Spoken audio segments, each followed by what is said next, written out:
We always look up in awe at the stars that explode, collapse, or burn with blinding brilliance. But the real power of the universe?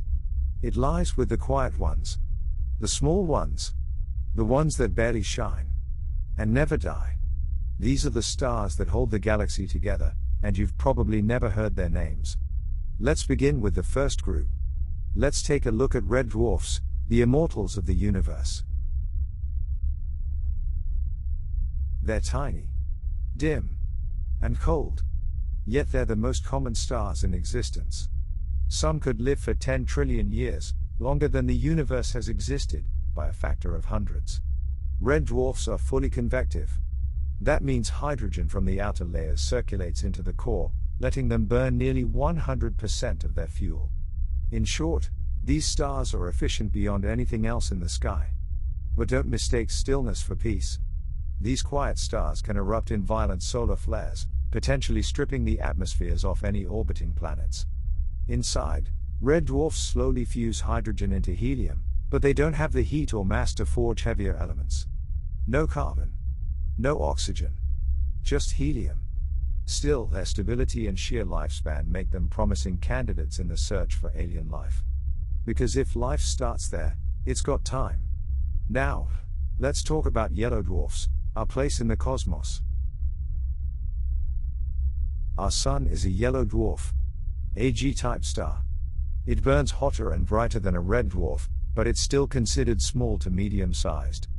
Inside its core, hydrogen fuses into helium, using both the proton-proton chain and the CNO cycle.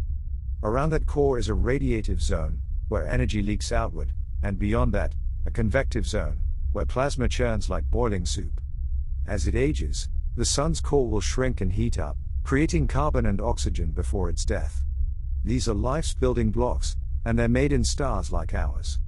Eventually, the Sun will expand into a red giant, shed its outer layers, and leave behind a dense remnant. A white-hot ember of what once was. Let's take a look at white dwarfs, the stellar afterlife. When a star like the Sun dies, it doesn't go out with a bang. It collapses inward, forming a white dwarf. No fusion. No more element creation. Just a glowing core made of carbon and oxygen, held together by a bizarre quantum force, electron degeneracy pressure. White dwarfs are dense. A teaspoon of one could weigh as much as a car. And yet, they're not entirely silent. If a white dwarf orbits another star and draws in enough mass, it can detonate in a type Ya supernova. That explosion creates even heavier elements, like silicon and iron. So even in death, these small stars help build galaxies. Let's take a look at why small stars matter. They may not explode like supernovae. They don't warp space like black holes. But small stars outnumber, outlast, and out-influence nearly everything else in the universe. They forge helium, carbon, and oxygen, the chemistry of life. They keep burning when the giants go dark. If we ever leave Earth, we won't be settling around blue giants or pulsars. We'll settle near the quiet ones. The stable ones. The ones that shine for trillions of years.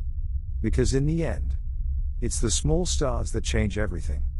Give us a like and subscribe if you're interested in what's out there.